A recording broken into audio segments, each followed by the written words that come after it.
Hi everyone, it is really so good to be joining you again in another blog. I've been with this lovely lady and I've met one of her boys and we've been here for maybe an hour so far, Judith. Yeah.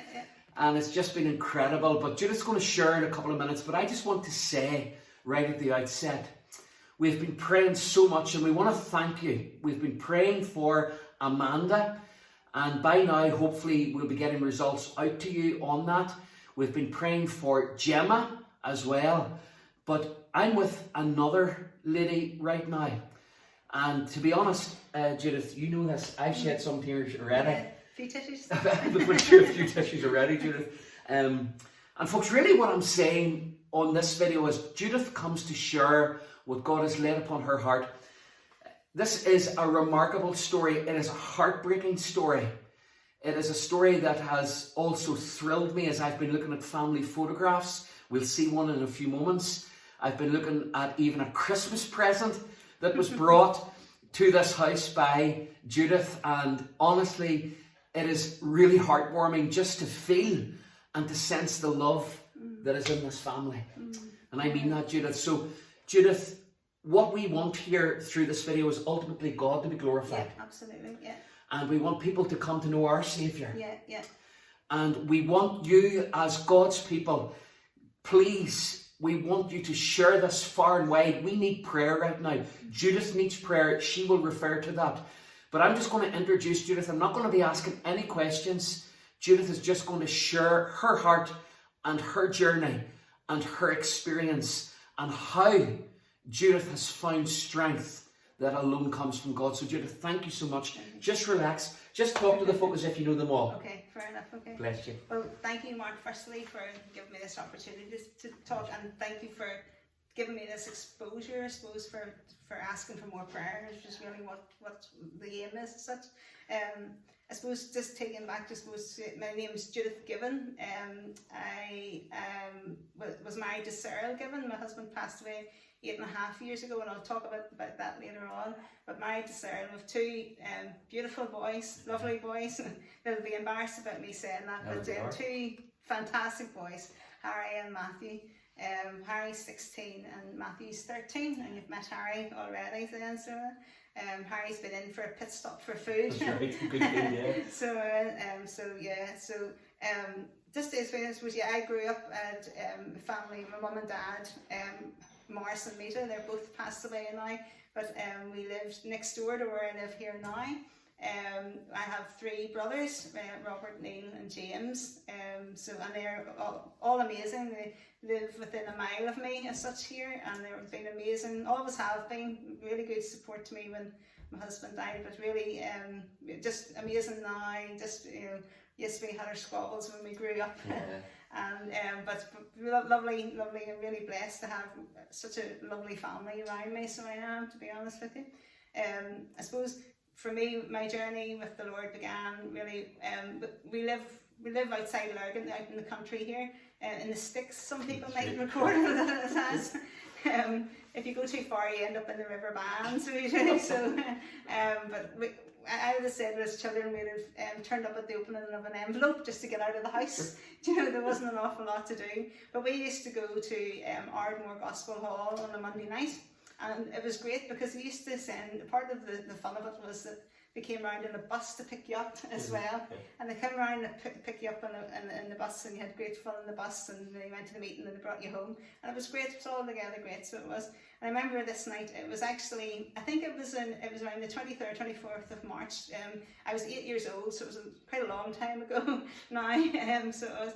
But I remember this night then, it was the night before the Easter break, so it was the night you got your Easter eggs. Oh, lovely, yeah. So it was a special night, and for me, I was a young girl who loved my food and loved my Easter eggs, so it was a night you wouldn't miss as such, if you know what I mean. But we went, and just before that, it was a few months before, I had another baby brother who was born, baby Morris. He would be my 4th brother then as such, and he had spina bifida, and he wasn't expected to live at birth, so he wasn't, but he did, and he lived for 2 months eventually. So he did. His anniversary actually was just through the week there on the 12th of May. But he I remember on the way on the bus, a lady got on the bus, a lovely lady, Jerry Emerson, and she asked me on the bus, what about your brother? What about your brother, your baby brother? And I remember saying to her, that he's not too good. They don't expect him to live. And she said, I remember her saying, well, you know, God loves him, and she says, and he loves you too. And I remember that just actually having such a big impact on me, a really profound impact at 8 years old, thinking, God loves me, you know, God loves me. And I never really, I don't consciously remember ever being told that specifically, if you know what I mean. And that had a big impact, and that was on the way into this meeting. And then during the meeting, just being moved by what they were saying, I knew that I needed to be saved. And I remember asking the Lord into my heart then at the meeting as such. And I remember then just, I know not everybody has the same experience, but for me, it was like a huge weight lifted off my shoulders at 8 years old. I don't know what weight that was, That's amazing. you know, but everything was just, it just felt like the weight of the world was lifted off your shoulders at 8 years old. And I just had that experience that stayed with me then. So through like teenage years when, maybe when you would have doubted something, you know, the Lord or whatever, you were brought back to that, but you had that sense, that feeling, you know, and that awareness of the Lord lifting your sins. And I remember actually on the way home from the bus, a neighbour, a guy who had been a year younger than me in school, and I remember telling him that I'd got saved. And he said to me, he said, that's the best decision you'll ever make in your whole life. And he's absolutely right, you know, that type of way. So, and such wisdom from him. He was younger than me as well, you know, for him to come out with that sort of thing. So that's when I got saved, whatever.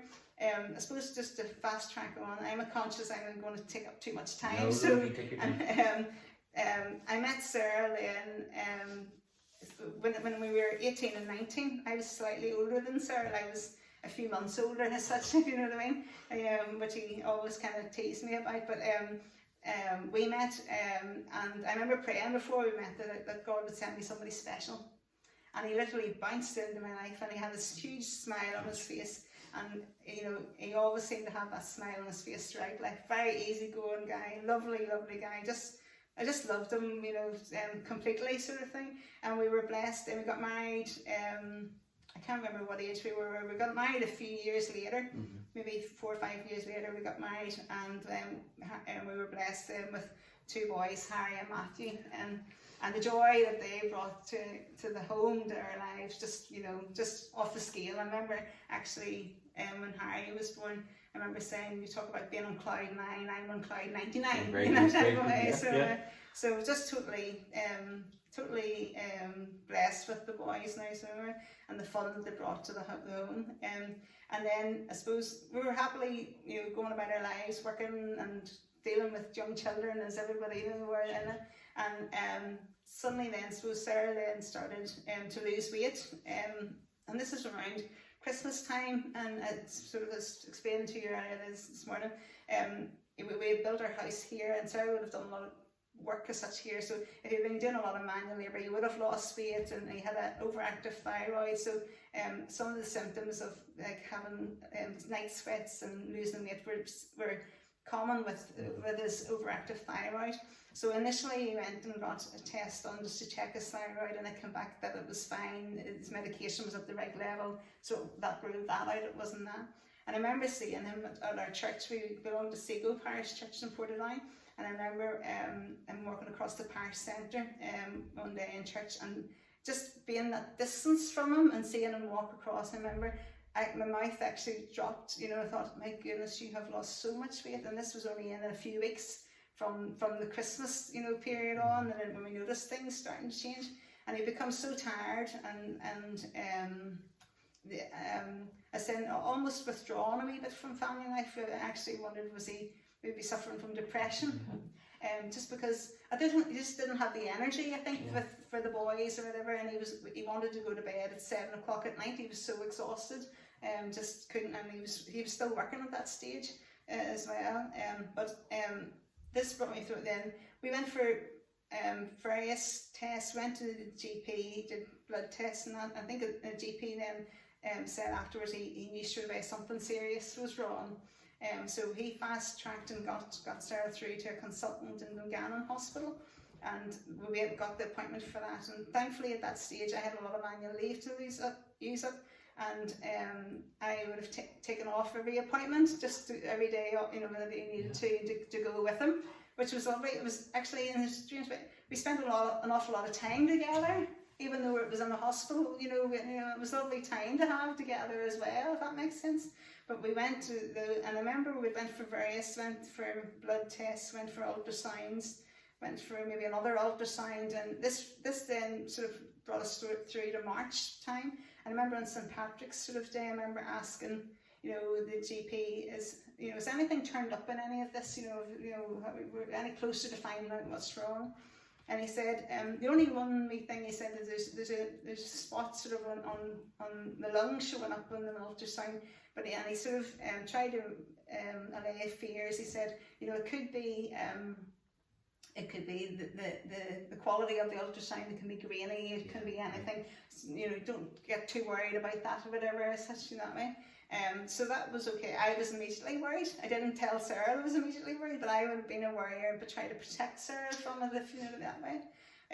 So that was on St. Patrick's Day, and that night in church, I remember there was a function on for St. Patrick's night when we came together. I think it was a few churches in around Portadown had come together for St. Patrick's night, and I remember that night I was standing at the back. I was sort of helping more with the catering type thing. I wasn't sitting down at the table. I remember standing behind the pillar in the parish centre anyway, and they were singing "Be Thou My Vision," and suddenly then there's a line of "Be Thou My Vision, my sword for the fight," and like a strange. It kind of heard a voice, you know, in your head, or something in the prompting in your head saying, "Are you prepared for this fight?" As such, and it made me cry, you know, that kind of way. I just immediately was thinking of Cyril, you know, that kind of way, and thinking, am I prepared for this fight? What is this fight? What are we facing, type of thing, if you know what I mean? So that was on the St. Patrick's night, and then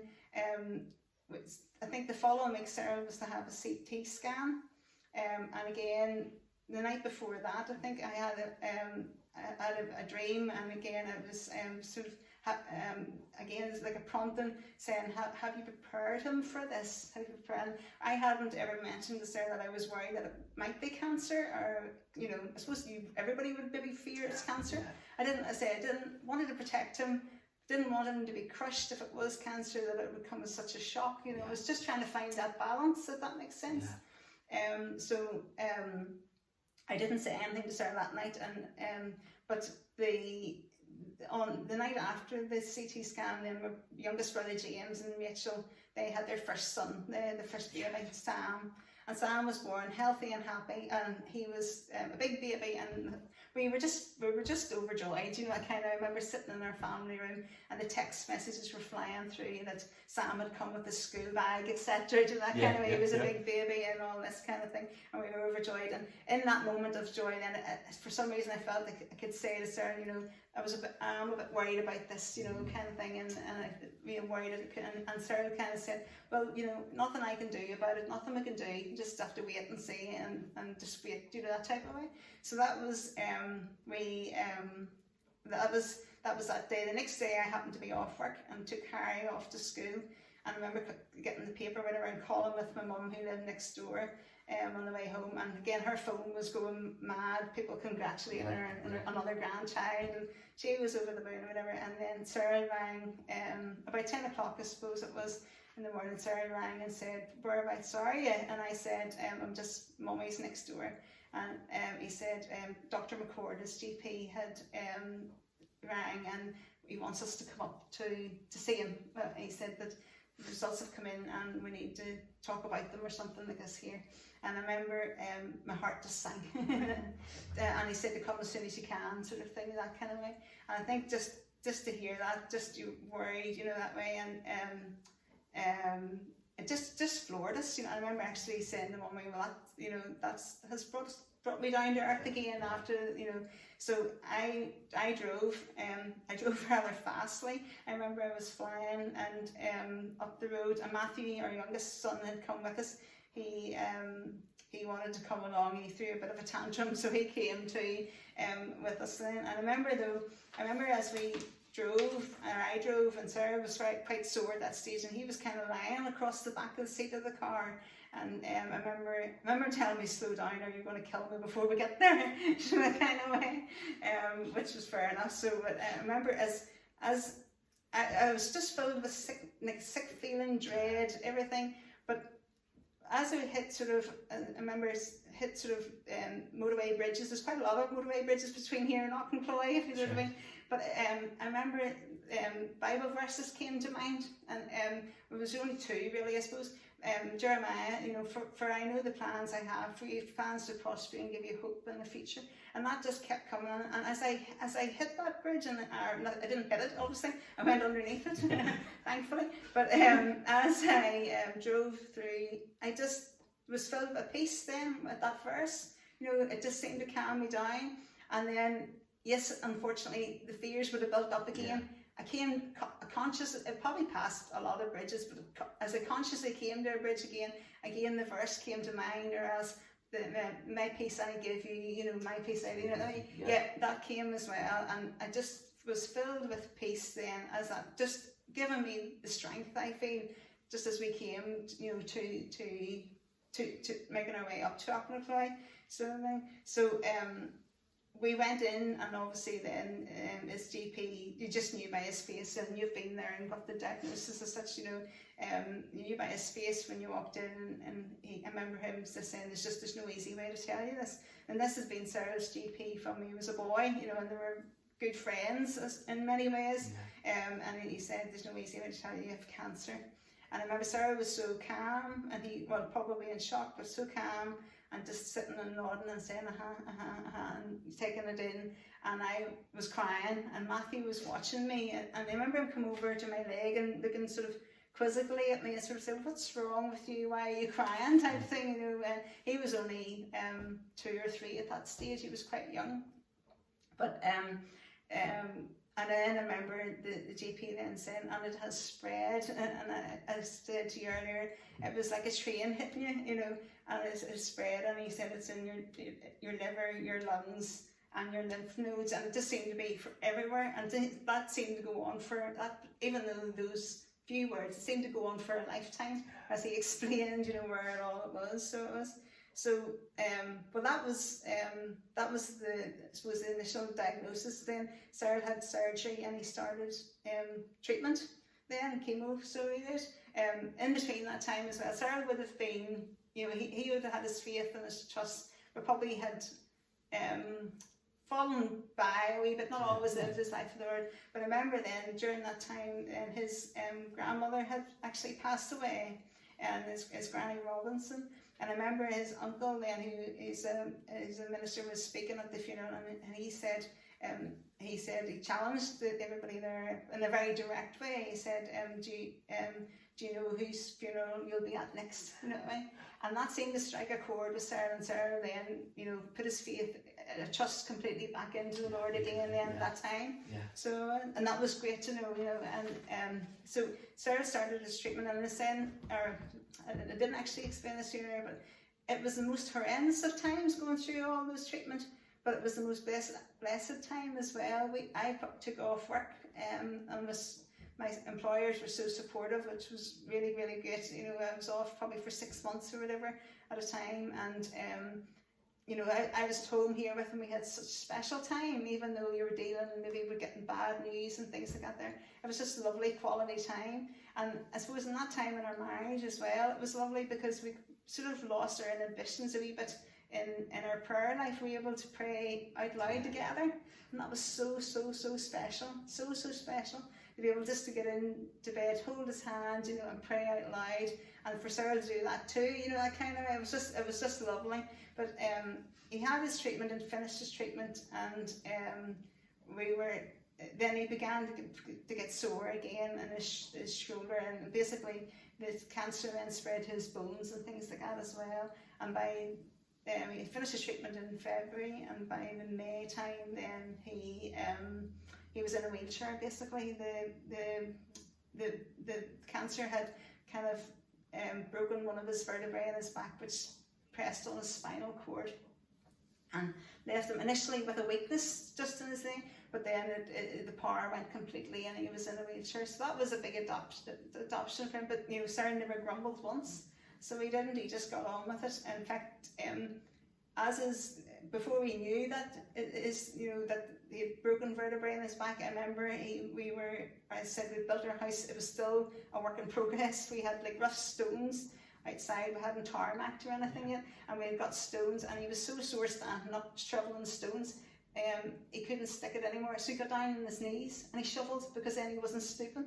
You know, that was kind of Cyril's attitude. He just, you know, got on. He cut more sticks, I think, for firewood for the fire. You know, he cut more when he was ill than he ever did, if you know what I mean. He was with help of friends, plastering the room above the garage and things, doing lots of jobs and getting on with it. But come then when he went into the wheelchair, then obviously a lot of that stopped, and by July he was admitted into the hospice in Uri, just for pain management, which was very difficult. And I remember him going in, and we actually met like a hearse coming out, which was quite just reiterated, you know, the graveness of what we were facing, if you know what I mean. But it was so much tougher actually coming home. Whenever the staff were very, very good there, but I remember leaving and thinking, you know, how much longer do we have? You know, just this is all now on me as a carer in the home, if you know what I mean. It was just hard bringing him home from the hospice as much as it was going into the hospice, if you know what I mean.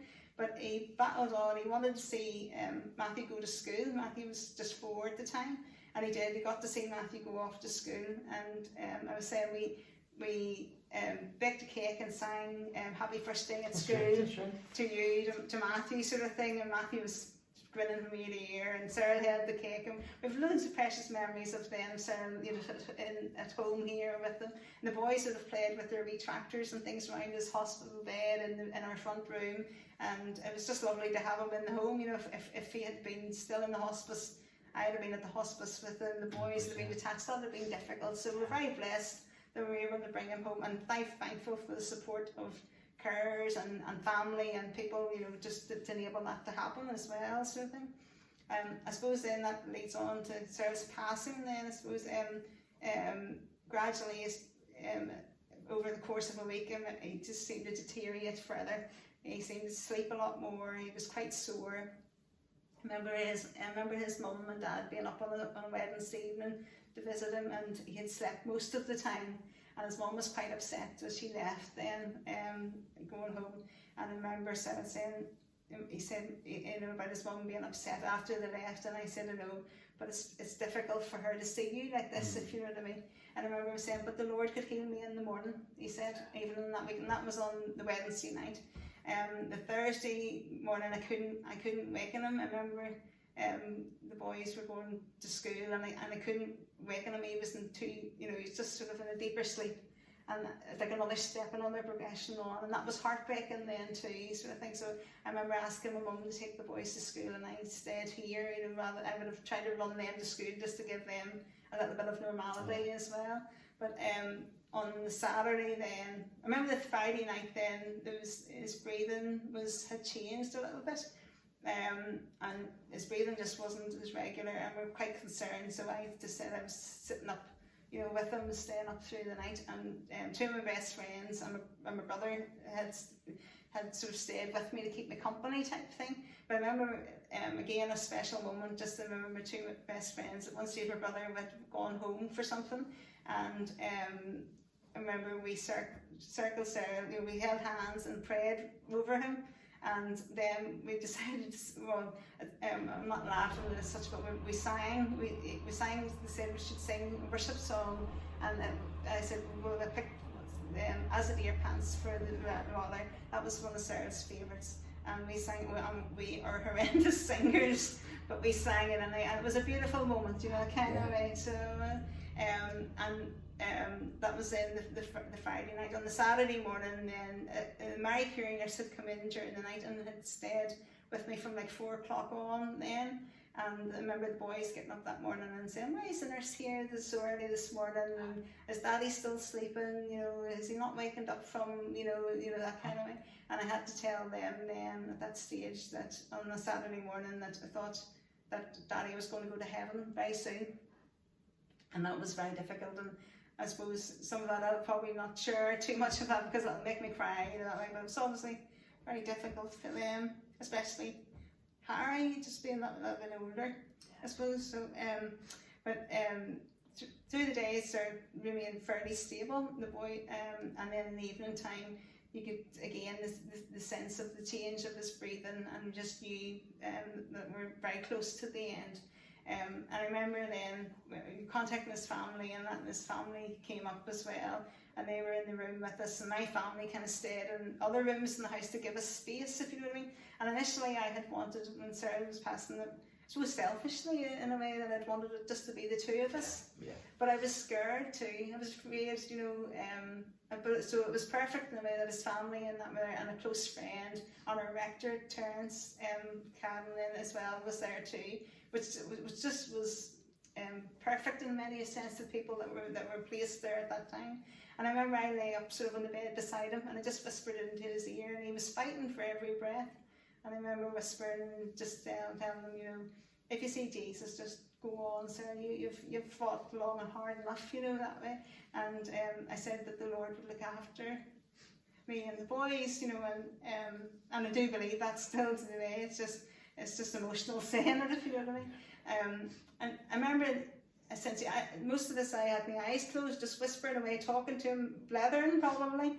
He probably wished I would give over and give his head peace, if you know what I mean. But I just talked away, and I suppose he did get a little bit as if anxious or whatever. You noticed, and as I maybe talked to him, or even when Terence would have read the Bible to him, and that you could see like a peace came over him again as well.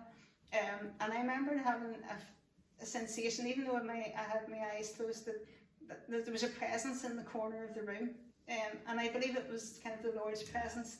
And it was nearly like as well, there was a veil of water. It wasn't like a waterfall, but just like a veil, like a curtain type thing, if you know, of water. That's just was my experience in that, and having that experience, and that helped sustain me through dark days of grief, then, to know that the Lord was definitely there that night with us. So that makes sense. Yeah. So eventually then Cyril's breathing just weakened and and he gently passed away. And it was beautiful in that way, but it was heartbreaking as well. As soon as he was gone, I wanted it back again. You know, it was so hard in that way. And I remember then, actually, though, I try not to be, although I have been many a time, in a pity me mode, if you know what I mean, and thinking, you know, I'm hard done by, you know, losing your husband at such a young age and things like that there. But I remember actually getting into bed that night. I had been sleeping normally on a blow-up bed type thing, but down beside Sarah, and the boys, Matthew kind of always would have got up during the middle of the night and made his way down to it every night. And I suppose I didn't want him getting up. If I had gone to my own bed, the proper bed upstairs, Matthew wouldn't be able to find me. So I got into his bed with him. The boys slept in the same room, and at that stage, and I got into his wee single bed with him that night. And I remember being on my phone and looking up, and actually it was there was a new story had come through about Nevin Spence and his father and his brother. They all had passed away that afternoon, and I remember thinking, how awful for that lady. I just felt that I was so blessed that I had both boys, one right beside me and one on the bed next to me, sort of thing. And she had lost her husband and two boys in one swoop, and how awful that was. I just remember that night as such. On the funeral, the day of the funeral again, you had that feeling of sickness, and I just wanted a fitting tribute to Cyril, if you know what I mean, his funeral to pass, you know, off, and wanted really to give thanks for him, and really felt so thankful to be his wife, and wanted to go smoothly, and just, you know, the knots and nerves you had. But I remember then during the funeral, or the service in the home that we had before we went to the church then, just that feeling of peace coming over you. And I remember, I think I turned to my friend I'm going to certainly thought of it anyway. I remember thinking, so many people must be praying for me, must be praying for us, because I could really feel this peace then at that time. I suppose we got through the funeral, and the first year, after Sarah died, I probably was trying to prove myself that I could cope, if that makes sense, and prove that I could not try and replace him at all, and trying to be his mummy and daddy, but just trying to be everything I could for the boys, if you know what I mean, that they didn't miss out, that way. So the first year, but the second year for me was when the grief really kicked in, and I was probably in a really, really dark place. I would just describe it as being in the pit constantly, and it wasn't even that people talk about getting through a day at a time. For me, it was getting through to coffee break time and work, getting through to lunchtime, getting through to home time, and then getting through to whenever the boys went to bed. I had to break the day down like that to get through. And I remember some nights crying like an animal. You wouldn't hardly even recognising yourself, if you know what I mean, just crying. And the boys had been sleeping in bed and didn't hear, well, I think they did hear me one time, which I hated the thought that they would have been aware of that as well. But just so heartbroken, really, just heartbroken. And I remember the second Christmas then, again, Christmas Eve always was tough, because I always wanted Cyril to be there to share the joy with the boys. Christmas was always, a happy occasion, and I just wanted, and I would have bought presents actually for them that I knew Cyril would have liked, if you know what I mean. I remember the year before Cyril died, and he bought them walkie-talkies, and I remember him telling me there was something like a 3-mile range on them, and I said, Cyril, I wouldn't let them 30 foot out of my sight, never mind 3 miles, kind of. Right, yeah. He kind of brought them things that he liked too, if that makes sense, if you know what I mean. But anyway, but that second Christmas was just horrendous. And I remember, we sort of Christmas Day tradition, we sit in the stairs, well, after Sarah died, we sat in the stairs, and we always prayed and give thanks for Sarah, and give thanks for Daddy, and just thanks for any of the presents. Just a simple wee prayer just with the boys, and then come on down. But I remember they opened their presents, and they were happy with their presents, and wouldn't have suspected probably that I was so heartbroken, if you know what I mean. But I remember actually feeling that I wish can I be admitted into like a mental health hospital or something? Could they just take this pain away from me? Just, can they do something for me? Not that I was saying I was depressed, or but just, can somebody do something to help me, that kind of way. And I remember texting our minister Terence, who had been amazing through it, and has been amazing to date as well. I remember texting Terence on Christmas morning and saying, Terence, I'm really feeling really low, sort of thing, could you pray for me, meaning could he pray from a distance? And Terence expressed his heart. He had church services Christmas morning and things like that, and he said, well, if you come, I can pray with you if you want to meet after the service, the 10. And I said, okay, yes please. I was grateful for anything. Yeah. And I remember actually he was obviously trying to finish up the service, and then delayed finishing up, getting things done, and there was nearly prowling about, just like an animal again, wounded, just so heartbroken, and just but so aware that I needed his prayers, if you know what I mean. And we went into, we have what we call a quiet room in the parish centre, and Terence's wife Alison, who's a good friend of mine, so she came in as well.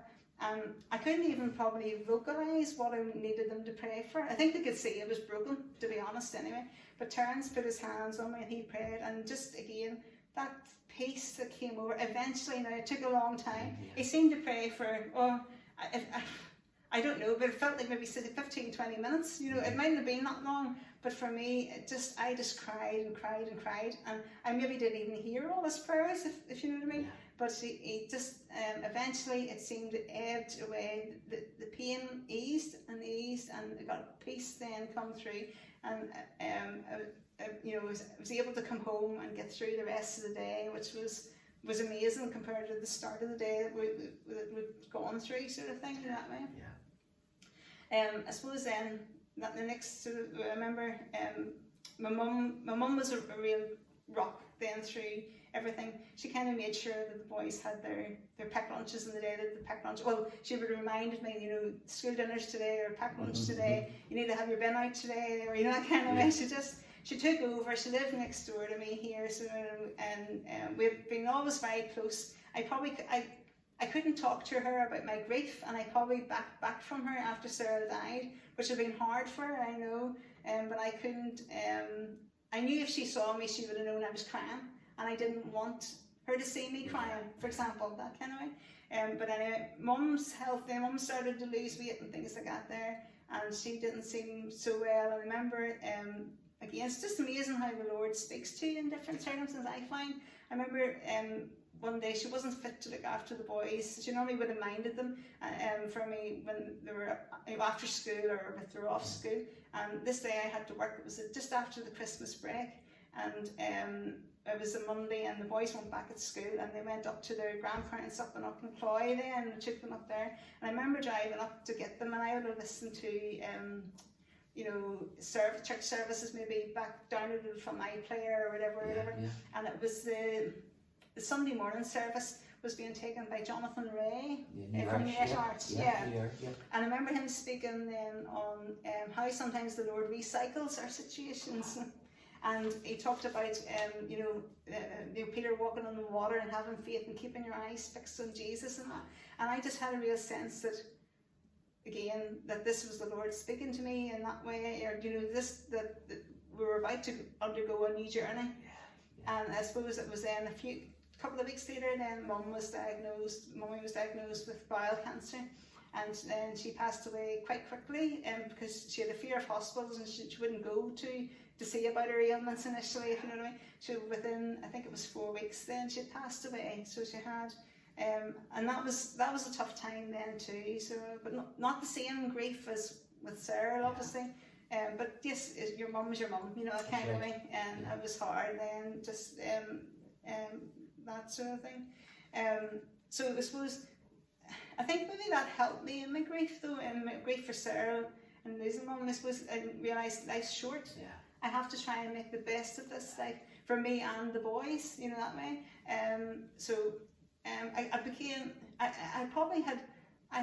I had been involved in church before Cyril, you know, was diagnosed. I've been involved in different things there. I didn't go out over the door, I don't think, in the first year at night time at all, because I felt that I was working full time as well, and the boys needed the stability of me being at home, rather than running out to, I mean, like in the choir and different things together, you know, running out to different things. So I stayed at home really most of.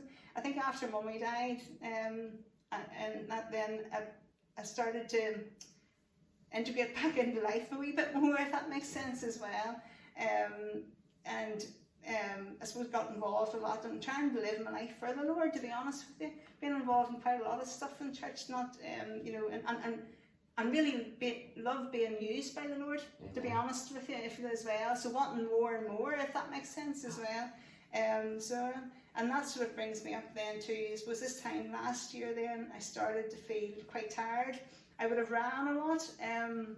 After Cyril died, I sort of started running. Believe it or not, I know I don't look like it now, but I would have ran like marathons and that. I ran 5 or 6 marathons down in Dublin. My brother got involved too, my brother Neil, and I never ran as fast as him. I'd better not tell him trying that, but we would have ran, and it really helped. The running helped me process the grief as well. I could have, out our roads here, kind of, it was quite quiet, as say, you could run and cried, you know, that type of way. It gave me a wee bit of headspace. It tired me out, it didn't mean to sleep. There was lots of benefits from it, sorry.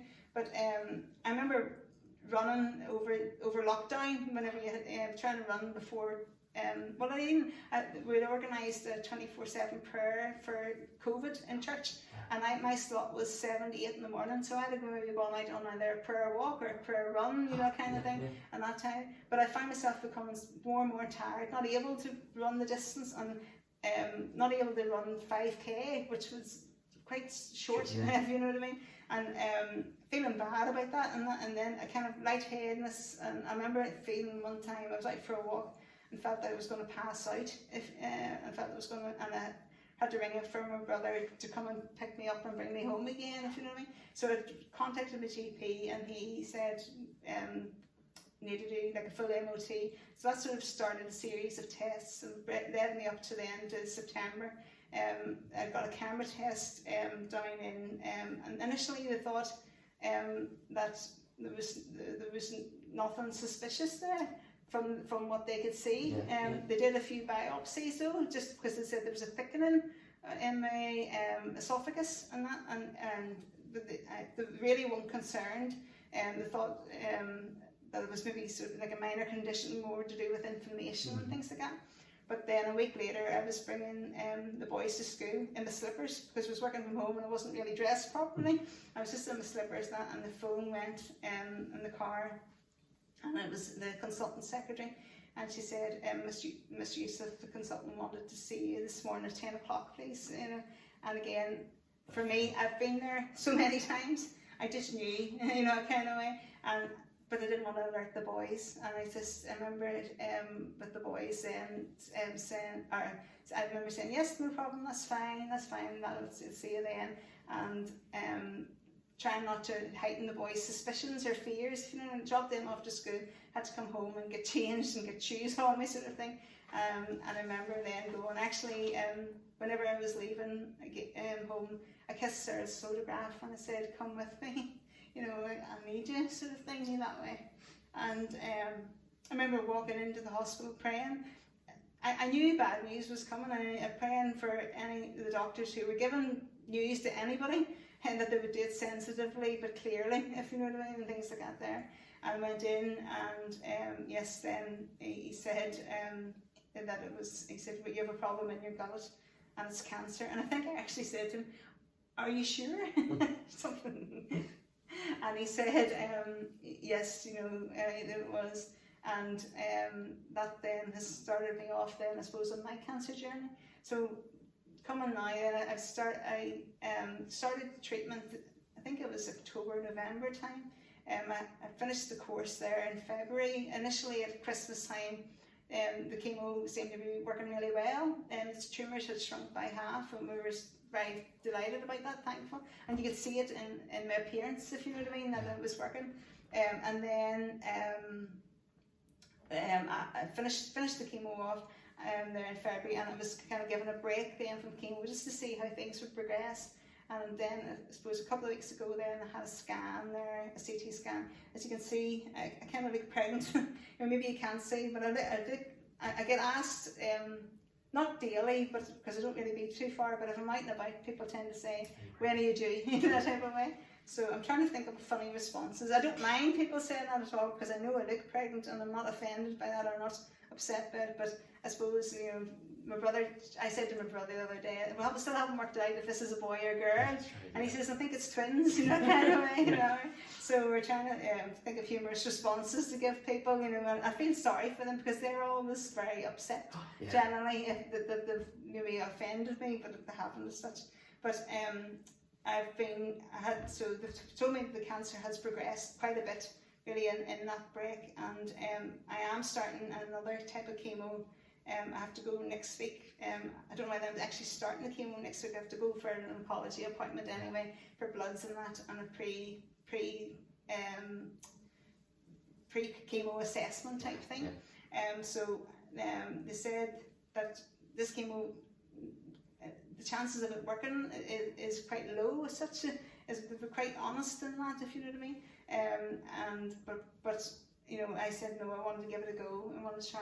You know, want to try anything. You know, I say I want to be here as long as I can with the boys.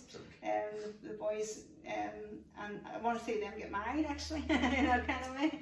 So I know Harry's 16 and he legally could, but he's not, you know, to get married just yet, if you know what I mean. But if you know what I mean, I just want to be here for as long as I can, that kind of way. So any prayer, you know, I know my church has been very good, and I think they're organising another prayer event for me and for others, you know, next week possibly, and they've had organised ones before, and we get lots of support locally. And I know my brother James would be travelling over Northern Ireland quite a lot, and he has people praying here, there, everywhere for me, if you know what I mean. And it's great, and I really, really, really appreciate it. I want prayers for healing if you can. I'm not giving up, if you know what I mean. I don't want people, you know, praying for comfort and strength. Exactly. And they're important too. Yeah. But and saying that prayers are being answered because I am being given the strength. I wouldn't have been a strong person. I remember reading a book before Cyril was sick. I remember reading a book about a lady.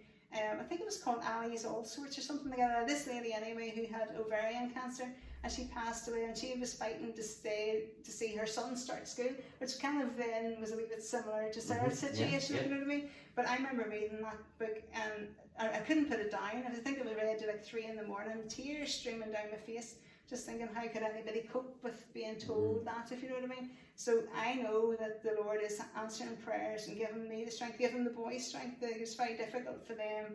Harry's just been going through his GCSEs and Matthew's school exams, and it's just difficult for them watching me, you know, that kind of way. So, but we've been given the strength and the grace to get through so far, and I just pray. But this just seems to be like a critical juncture for me, and I'm just praying that it will be healed, if you know what I mean.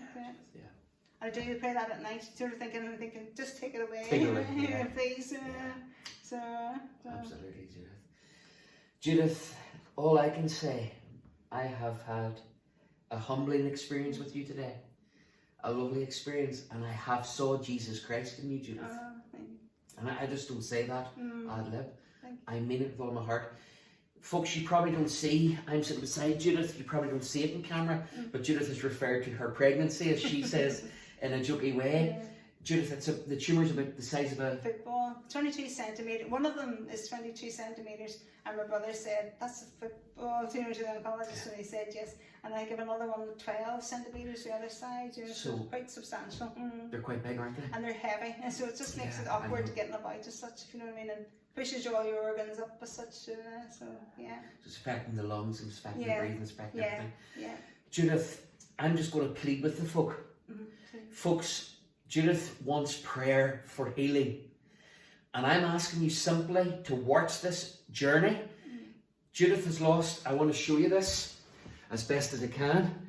And I'm bringing it right close to you. There's Cyril. And there are the 2 boys. It's an amazing picture. I saw it as soon as I came into the house today. Judith has buried her darling husband, her soulmate. And she misses him so much. And now Judith is walking this journey. She's walking this journey again through cancer with no husband. And I'm simply asking all of you people that are believers, that know Jesus Christ, I'm asking that you join us in praying for Judith. We want to see Judith healed and touched by Almighty God. We believe in it. And yes, we have sat here today, Judith, and cried and shed tears because we know what the big C is all about. But we still believe in another big C, and his name is Jesus Christ. And he is bigger than the cancer. So, folks, can I ask you, plead with you again, can you share this on your Facebook pages, your Instagram? I don't know, I'm not really into stuff, Judith, I'm sorry. But I want you to share this with your church groups, your small groups. Let's get praying for Judith Givan. Let's get praying. And let's see God do something for his glory and for Judith's good and for the good of the boys. So from Judith and I here, we say thank you for watching. Thank you for listening. But most importantly, will you get to know our Saviour, our Lord, our Redeemer. Thank you so much, and we look forward to you joining with us again. Folks, there's going to be a little GoFundMe link in the description of this. We're trying to help families like Judith. Judith is, hopefully we're discussing an alternative type of treatment. We haven't just finalised that. But we're trying to help families, many of them contacting us that need help. So your support prayerfully is so important. But if you can't give financially, be assured that all of it will be going to help families get alternative treatments just to prolong their journey in life and to help we families. So God bless you, and please share. Judith, thank you. Thank you, Mark. And thank you everyone as well for your prayers. So appreciate it. Yeah. Thank you. Thank you. God bless you.